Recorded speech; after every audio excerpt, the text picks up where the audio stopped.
علماء یہ جانتے ہیں اور آپ حضرات یہ آج جان لیں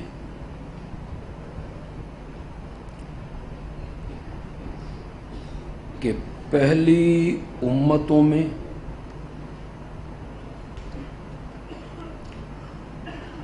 اور امت محمدیہ میں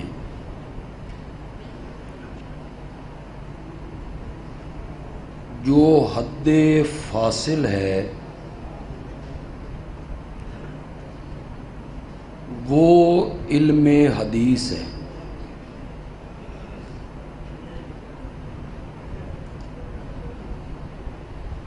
اس امت کو پہلی امتوں سے جو چیز جدا کر رہی ہے، جو ہمارا مابہل امتیاز ہے، وہ علم حدیث ہے۔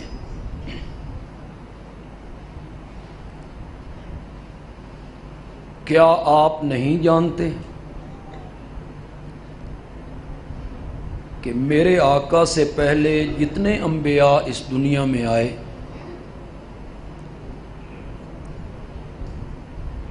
ان میں سے کسی ایک نبی کی مکمل زندگی، کسی ایک نبی کے زندگی کے مکمل حالات، ان کے ارشادات، ان کے فرامین، ان کے عادات آج دنیا میں کہیں بھی محفوظ نہیں ہیں۔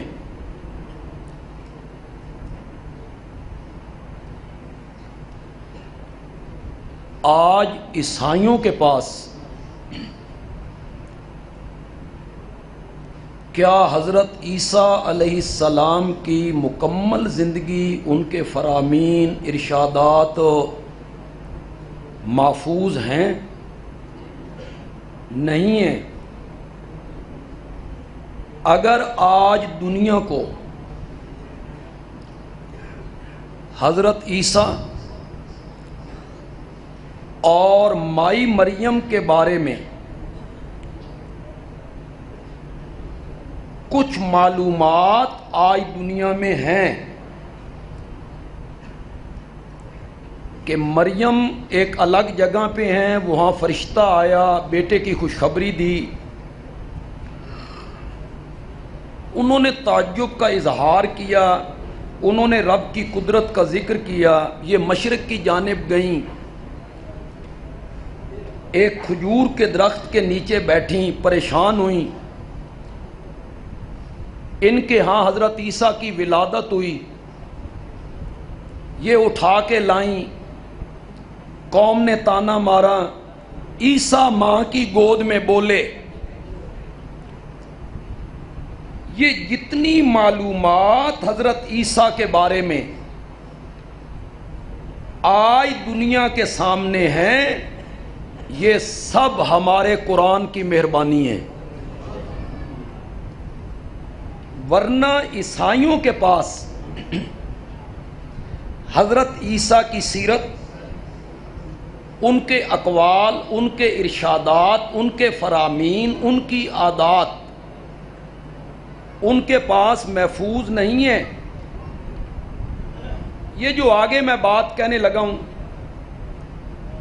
میں علماء سے بھی اور اہل علم لوگوں سے بھی تھوڑی سی اپیل کروں گا کہ آپ اس پہ ذرا توجہ کریں گے کہ وقت بہت کم ہے، میں اس کی تفصیل نہیں کر سکوں گا۔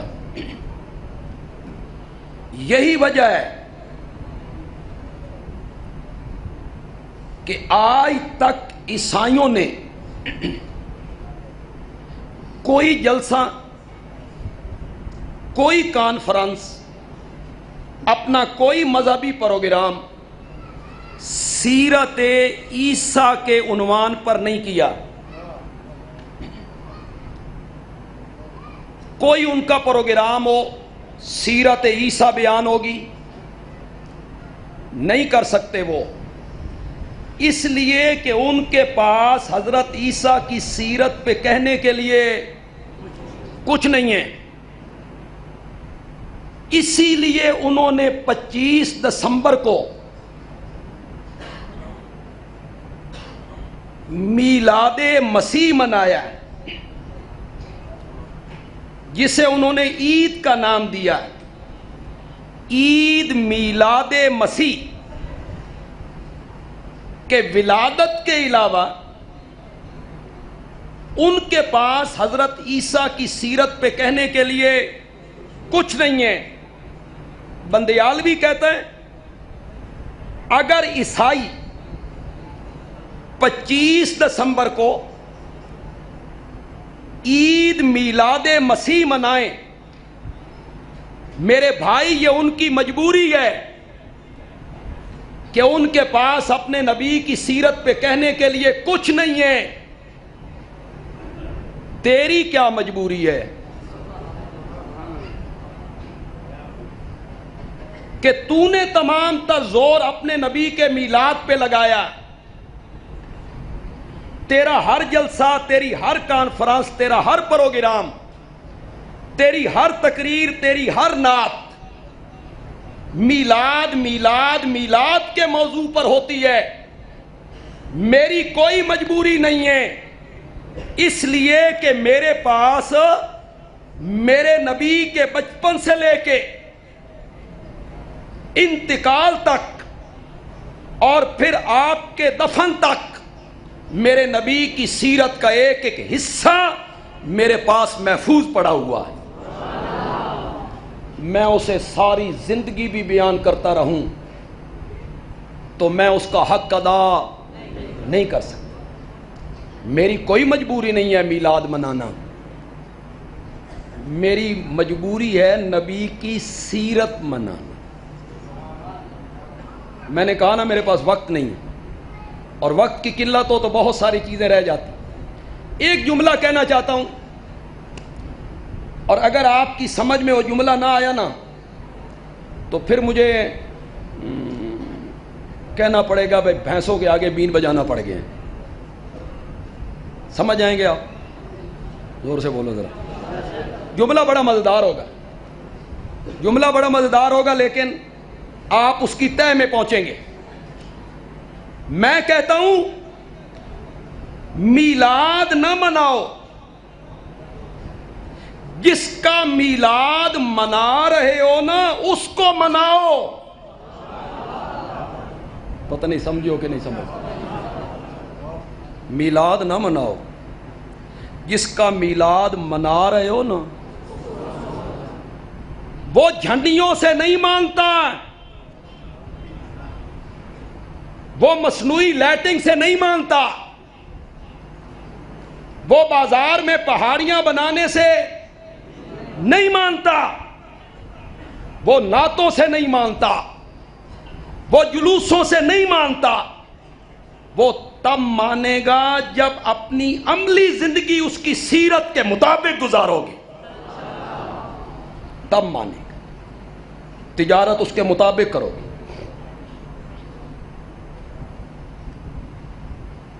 علماء کرام کو چاہیے،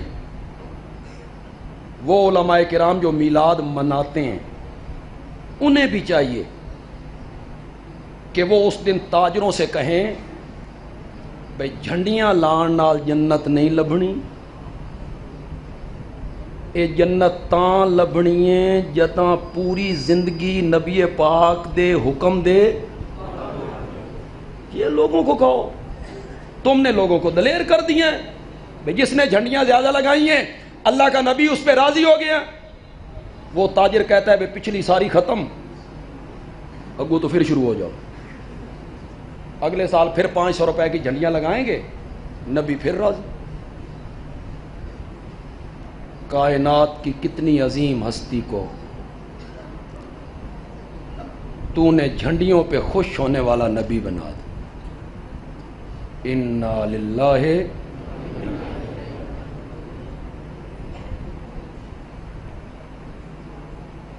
میں بھی نبی کے بچپن کا ایک واقعہ ذکر کرنا چاہتا ہوں اور اس سے سبق دینا چاہتا ہوں. مائی حلیمہ کے گھر ہے نا، تو ظاہر بات ہے مائی حلیمہ آپ کو دودھ اس لیے پلا رہی ہے کہ اس کی اپنی گود میں بھی بیٹا ہے یا بیٹی ہے۔ مائی حلیمہ کہتی ہیں میں نے دودھ تقسیم کر رکھا ہے، ایک حصے کا دودھ ننھے محمد کو پلاتی ہوں، دوسرے حصے کا دودھ اپنے بیٹے یا بیٹی کو پلاتی ہوں۔ ایک دن میں نے ننھے محمد کو اپنے حصے کا دودھ پلا کے جب دوسرے حصے پہ ڈالنے کی کوشش کی نا، تو ننھے محمد نے منہ پیچھے کر لیا اور بزبان حال کہا ماں جی میں نے 40 سال کے بعد لوگوں سے کہنا ہے کہ بھائیوں کا حق نہ کھایا کرو۔ مولانا میلاد منانا ہے تو اس میں بھی تو کوئی عملی سبق دو لوگوں کو، لوگوں کی تجارت صحیح ہو، لوگوں کے اعمال صحیح ہو، لوگوں کے اخلاق صحیح ہو، لوگوں کا رہن سہن صحیح ہو۔ آپ نے لوگوں سے یہ کہا کہ ناچ لیجئے، کود لیجئے، جھنڈیاں لگا لیجئے، اللہ بھی راضی اور اللہ کا نبی بھی راضی۔ میرا یہ موضوع نہیں، اصل بات میں اور کرنا چاہتا ہوں۔ اتنی بات آپ سمجھ گئے؟ پہلی امتوں میں اور امت محمدیہ میں حد فاصل جو ہے وہ کیا ہے؟ زور سے بولیے ذرا۔ یہ ہمیں جدا کرتی ہے پہلی امتوں سے۔ ان کے پاس اپنے نبی کی سیرت، اپنے نبی کے اقوال، اپنے نبی کے ارشادات محفوظ نہیں ہیں، اور ہمارے پاس نبی پاک کے اقوال بھی محفوظ، ارشادات بھی محفوظ، اعمال بھی محفوظ، رہن سہن محفوظ، خد و خال محفوظ۔ میرے نبی کا چلنا ٹھہرنا، گھر میں آنا، مسجد میں آنا، میرے نبی کی ایک ایک زندگی کا ایک ایک لمحہ محفوظ، حتیٰ کہ میرے نبی کی ادائیں بھی محفوظ۔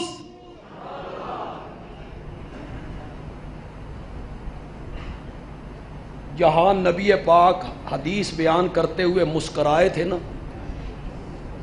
یہ علماء جانتے ہیں، وہ جب آپ نے کہا تھا بھئی اللہ بھی یہ بات سن کے ہنس پڑا، تو نبی پاک ہنس پڑے۔ صحابہ نے جب اپنے شاگردوں کو پڑھایا نا تو وہ بھی ہنس پڑے۔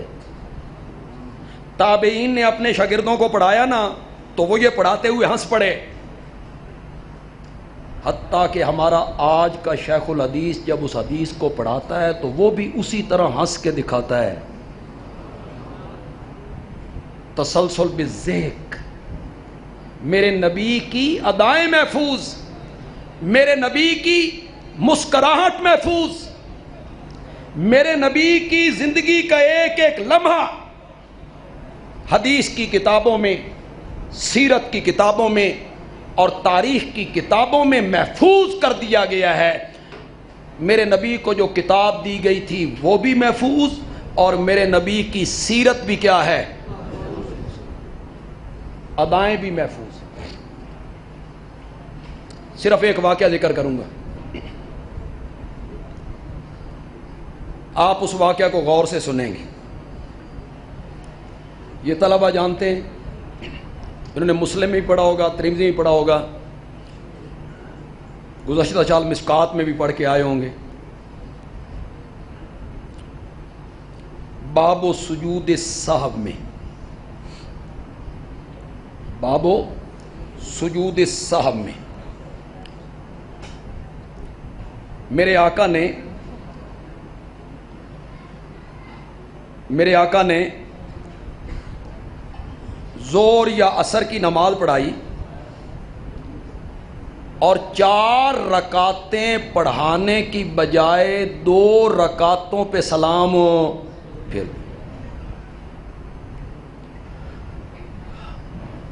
صحابہ خاموش ہیں کہ وہی اترتی رہتی ہے، وہی آئی ہوگی، اور نماز کی رکعتیں 4 کی بجائے کتنی ہو گئی ہوں گی؟ صحابہ چپ۔ آپ محراب سے نکلے، مسجد کے سین میں آئے، وہاں لکڑی کا ایک تنا ہے، اس کے ساتھ ٹیک لگا کے میرے نبی کھڑے ہو گئے۔ صحابہ خاموش ہیں۔ ایک صحابی جس سے میرے نبی کبھی کبھی مزاح کر لیا کرتے تھے، میرے لفظ پہ غور کر رہے ہیں؟ کیا لفظ کہہ رہا ہوں؟ مزاح، مذاق نا، مذاق اور مزاح اس میں ایک نفیس سا فرق ہے۔ مذاق کہتے ہیں دوسرے کی توہین کر کے ہنسی کا ماحول پیدا کرنا، اور مزاح کہتے ہیں کسی کی توہین بھی نہ ہو اور محفل تھوڑی سی خوشگوار ہو، ماحول اچھا ہو جائے تو یہ آپ کبھی کبھی فرما لیا کریں۔ کھجوریں کھا رہے ہیں، ایک صحابی ہے وہ بھی کھجوریں کھا رہا ہے، اس کی آنکھ دکھ رہی ہے، سرخ ہو گئی ہے۔ آپ نے فرمایا پہلے تیری آنکھ خراب ہے، اوپر سے تو کھجوریں کھانے میں لگا ہوا ہے۔ ہو سکا یا رسول اللہ میں دوے پاسوں کھا رہے ہیں۔ اس نے تھوڑا سا مزاح کی، معلوم ہوتا ہے صحابہ بھی کر لیتے تھے، آپ بھی فرما لیا کر مزاح۔ اس صحابی سے آپ مزاح تھوڑا سا کرتے ہیں تو یہ ذرا بے تکلف ہے نا۔ یہ قریب گیا اور قریب جا کے کہتا ہے اکوسرت الصلاۃ ام نسیت یا رسول اللہ، نماز کم ہو گئی ہے یا تساں بھول گئے ہو؟ کون کہہ رہا ہے؟ صحابی کے وہابی؟ کیا کہہ رہا ہے؟ آپ نماز گھٹ گئی ہے، 4 کی 2 رکعتیں ہو گئی ہیں، یا ہاں جناب بھول گئے ہیں؟ آپ نے ذوالیدین کو دیکھا، آپ نے فرمایا کلو ذالک لم یکن، دونوں میں سے کوئی بات نہیں ہوئی، نہ نماز کم ہوئی ہے نہ میں بھولا ہوں۔ ہن بھی یقین ہے کہ میں کتنیاں پڑھائیاں، اب بھی آپ کو یقین ہے کہ میں نے 4 پڑھائی ہیں۔ کلو ذالک لم یکن، دونوں میں سے کوئی بات نہیں ہوئی۔ ذوالیدین نے بھی ذرا قدم پکے رکھے۔ ذوالیدین کہنے لگا یا رسول اللہ 2 وچوں ایک تو ہو گئی ہے، 2 میں سے ایک تو ہو گئی ہے۔ وَفِي الْقَوْمِ أَبُو بَكْرٍ وَعُمَرَ فَهَابَاهُ أَن يَتَكَلَّمَا، لوگوں میں حضرت ابو بکر بھی ہیں، حضرت عمر بھی ہیں، لیکن میرے نبی کا دبدبہ، روب، بولتا کوئی نہیں۔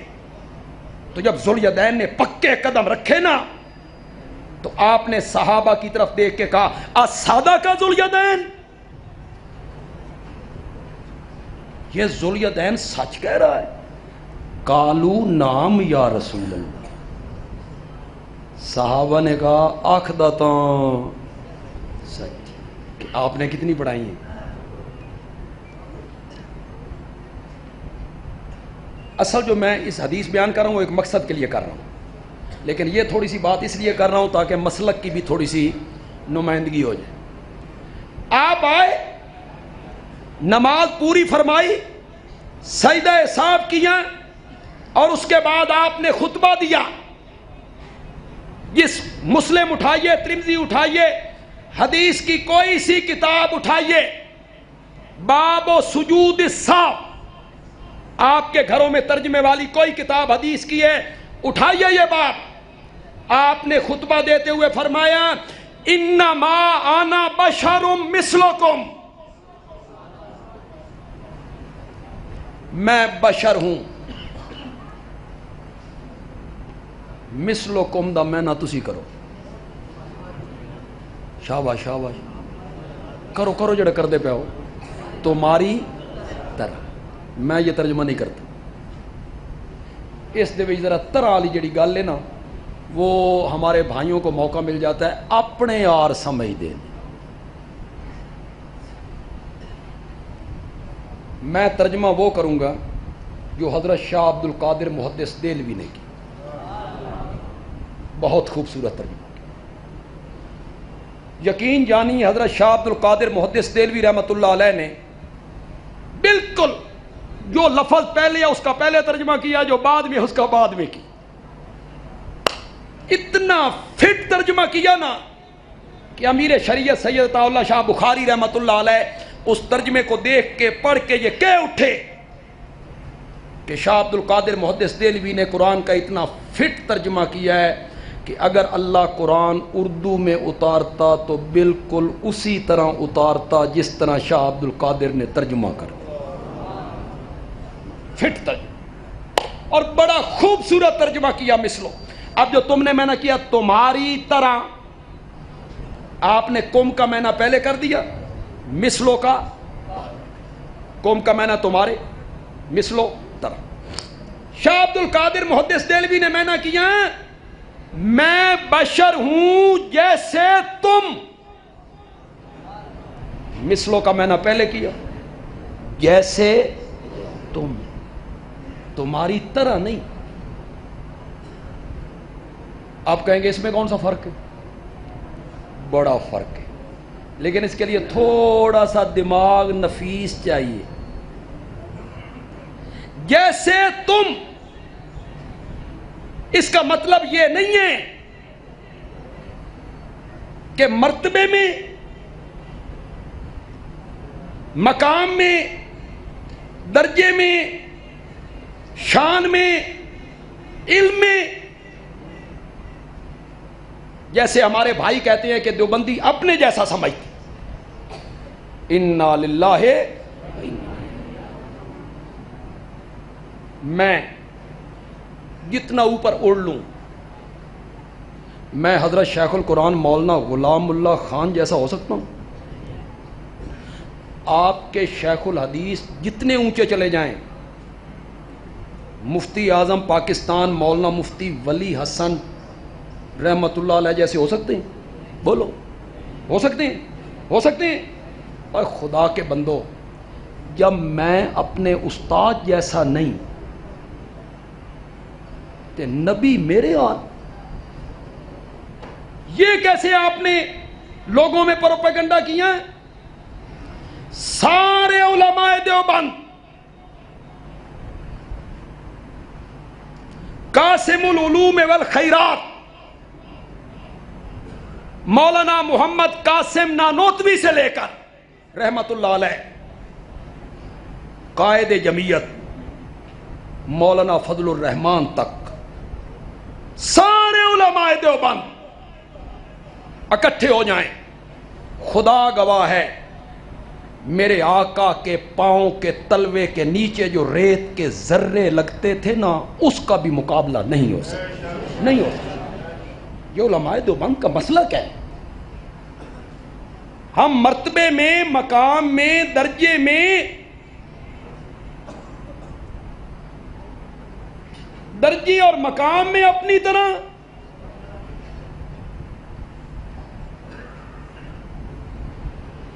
ایک جملہ ذہن میں آ رہا ہے، پسند آئے گا آپ کو. کتھے میں تے کتھے آمنہ دا لال، کہاں دیوبند کا کوئی عالم اور کہاں محمد عربی، نسبت ہی کوئی نہیں، نسبت ہی کوئی نہیں. کیسے نسبت کا ذکر کروں؟ اپنے آپ کو قطرہ مان لوں یا سوئی کے ناکے سے لگا ہوا پانی کا ذرہ مان لوں، اور اس کے مقابلے میں اپنے آقا کو سمندر مان لوں؟ اتنی بھی خدا دی قسم نسبت کوئی نہیں. جو ایک ذرے اور آفتاب میں ہے، ایک کنکر اور پہاڑ میں ہے، ایک قطرے اور سمندر میں ہے. نہیں ہو لوگو، نہیں ہو لوگو، میں باہر گلی میں کھڑے ہو کر انگلی اٹھاؤں تو لوگ شک کی نگاہ سے دیکھتے ہیں. آمنہ کا لال انگلی اٹھا دیتا ہے تو آسمان کا چاند 2 ٹکڑے ہو جایا کرتا ہے. کہاں نبی پاک اور کہاں ہم. یہ مثلیت درجے میں نہیں ہے, یہ مثلیت مقام میں نہیں ہے, یہ مثلیت علم میں نہیں ہے, یہ مثلیت شان میں نہیں ہے. میں بتاتا ہوں مثلکم کس میں ہے, جیسے تم کس میں, جیسے تم. اوے لوگو, جس طرح تمہارے ماں باپ اسی طرح میرے ماں باپ. جس طرح تم نے کسی عورت کا دودھ پیا, میں نے بھی کسی عورت کا دودھ پیا. تم نے بچپن گزارا, میں نے بھی بچپن گزارا. تم نے شادیاں کی, میں نے بھی شادیاں کی. تمہارے بھی بال بچے, میرے بھی بال بچے. تمہارے بھی سسر داماد, میرے بھی سسر داماد. تمہیں بھی بھوک ستاتی ہے, مجھے بھی بھوک ستاتی ہے. تمہیں بھی پیاس لگتی ہے, مجھے بھی پیاس لگتی ہے. تم بھی تھک کے سو جاتے ہو, میں بھی تھک کے سو جاتا ہوں. تم بھی بیمار ہو جاتے ہو, میں بھی بیمار ہو جاتا ہوں. تمہیں بھی کبھی کبھی بچھو کاٹ لیتا ہے, مجھے بھی کبھی کبھی بچھو کاٹ لیتا ہے. تم بھی کبھی سواری سے گر جاتے ہو, گھٹنے پہ تکلیف ہو جاتی ہے. میں بھی کبھی کبھی سواری سے گر جاتا ہوں, گھٹنے پہ تکلیف ہو جاتی ہے. اس معنی میں ہے انما انا بشرم. اس کی دلیل یہی حدیث ہے. علماء کرام اس پر توجہ کر لیں. یہ جو میں نے مثلیت کا معنی کیا, اس کی دلیل یہ حدیث ہے جو میں پیش کر رہا ہوں. مثلیت کس میں ہے؟ آپ نے فرمایا انما انا بشر مثلکم, میں بشر ہوں جیسے تم. یا رسول اللہ, یہ جیسے کس میں ہے؟ یہ مثلکم کس میں کہہ رہے ہو؟ آپ نے فرمایا انسا کما تنسونا, میں بھی بھول جاتا ہوں جس طرح. یہ خود میرے نبی نے مثلیت بتا دی. اس معنی میں مثلیت ہے انسا کما تنسونا, میں بھی بھول جاتا ہوں جس طرح تم بھول جاتے ہو. فَإِذَا نَسِيتُ فَذَكِّرُونِي, آئندہ کبھی میں بھول جایا کروں تو پیچھے سے مجھے یاد دلا دو. ساری حدیث میں نے بیان کیوں کی؟ وہ جو تنے کے ساتھ کھڑے تھے نا, اب صحابی نے روایت کر دیا, جو ہمارے کام کی چیز تھی ہمارے سامنے آ گئی, بھول گئے, سجدہ صاحب کیا, خطبہ دیا, یہ ساری چیزیں سامنے آ گئی. وہ چیز جو صحابہ نے ذکر کی نا, اگر وہ ذکر نہ کرتے نا تو ہمارے لیے کوئی فرق کی بات نہیں تھی. لیکن اللہ نے میرے نبی کی ادائیں کس طرح محفوظ کی, ذرا دیکھیے.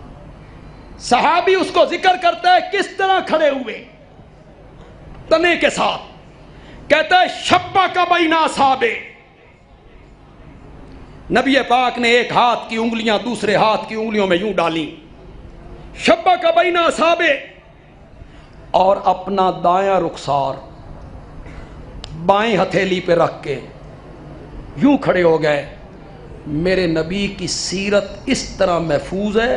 صحابہ نے بتایا کھڑے ہونے کا انداز کیا تھا, رخسار کون سا تھا, اور ہتھیلی کون سی تھی. میرے نبی کی ادائیں تک محفوظ ہے, میرے نبی کی مسکراہٹ محفوظ ہو, میرے نبی کے ارشادات محفوظ ہو, میرے نبی کے اقوال محفوظ ہو گئے. بس آخری بات کہہ کے آپ سے اجازت لوں گا, مجھے وقت کی قلت کا احساس ہے, اور یہ بات بڑی قیمتی بات کہنے لگا. پہلی امتوں میں اور امت محمدیہ میں حد فاصل کیا ہے؟ زور سے بولو یار. علم حدیث یہ حد فاصل ہے. اسی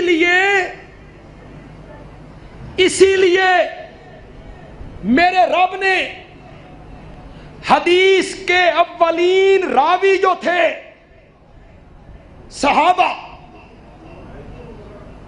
ان کی صداقت, ان کی امانت, ان کی رشد و ہدایت, ان کی فوز و فلاح اور ان کے تقوی کو قرآن کے صفحات میں میرے رب نے محفوظ کر دیا ہے. کیوں؟ راوی جھوٹا ہو تو حدیث قابل قبول ہو نہیں ہوتی. اور حدیث کے اولین راوی کون تھے؟ زور سے بولو. یہ سارے سچے تھے. قرآن نے کہا اولئک هم المفلحون، اولئک هم المتقون، اولئک هم الصادقون، اولئک هم الراشدون، اولئک هم المؤمنون حقا. اللہ نے ان کے ایمان کی گواہیاں دی، صداقت کی گواہیاں دی، امانت کی گواہیاں دی. کیوں؟ وہ حدیث کے پہنچانے کے پہلے راوی ہیں. اگر الیاذ باللہ ان میں سے ایک بھی جھوٹا ثابت ہو گیا تو اسلام کا سارا کیس خارج ہو جائے گا. کچھ نہیں بچے گا، کچھ نہیں بچے گا. ایک بھی جھوٹا ثابت ہو گیا، ایک پر بھی تنقید ہو گئی، کچھ نہیں بچے گا.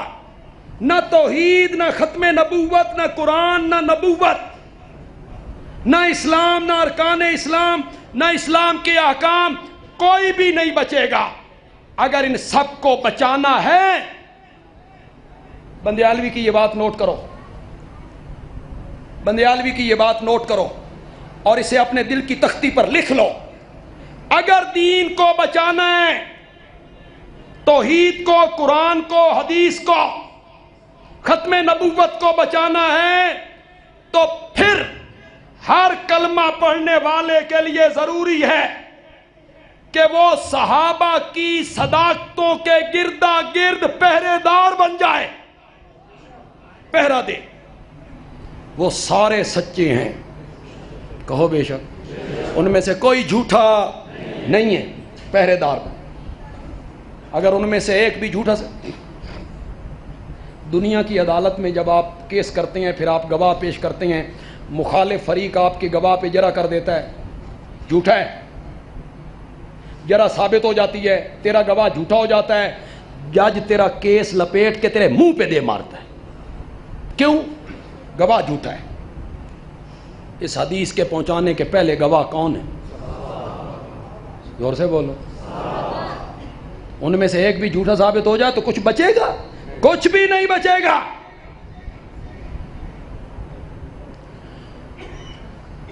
بچے نے ماں سے ضد کر لی تھی کہ اماں حلوہ کھانا.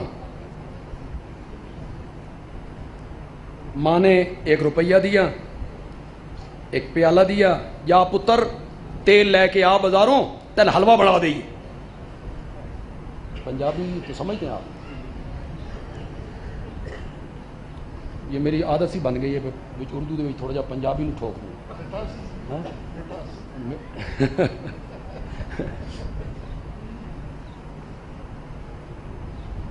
وہ جو پیالہ تھا نا، اس کو پیندے کی طرف بھی ذرا دگائی تھی، گہرائی تھی، نیچے والی طرف گہرا تھا.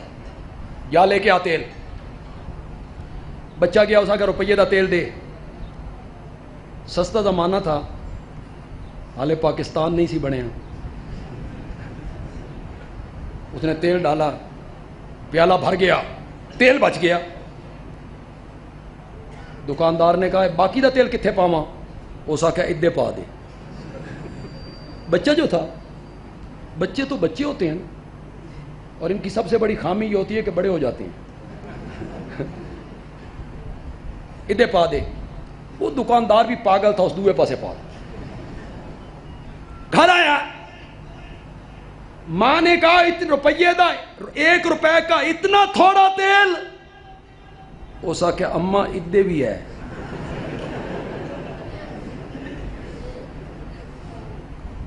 کوئی سمجھو کہ نہیں سمجھو؟ پھر نہ تیل ادھر رہا، پھر نہ تیل ادھر رہا، نہ تیل ادھر رہا. اگر صحابہ نہ رہے تو نہ دین ادھر رہے گا، نہ دین ادھر رہے گا. دین کو بچانا ہے تو صحابہ کی صداقتوں کے گردا گرد پہرہ دار بننا پڑے. سارے سچے تھے، ان میں سے کوئی جھوٹا نہیں تھا۔ رب نے ان کے ایمان کی گواہیاں دی ہیں، رب نے، میرے نبی نے ان کی فضیلتوں میں بہت کچھ کہا ہے۔ یہ طلبہ پڑھ چکے ہیں حدیث کی کتابوں میں، صحابہ کے فضائل، صحابہ کے مناقب۔ تو یہ جو پہلی امتوں اور ہمارے درمیان حد فاصل ہے، حدیث ہے۔ اس حدیث کے اولین راوی کون ہیں؟ صحابہ ہیں۔ ان اولین راویوں کی حفاظت کرنا، ان کی صداقتوں کی، امانتوں کی حفاظت کرنا ہر کلمہ پڑھنے والے کی ذمہ داری ہے۔ اللہ تعالیٰ عمل کی توفیق عطا فرمائیں۔ وما علینا الا البلاغ المبین۔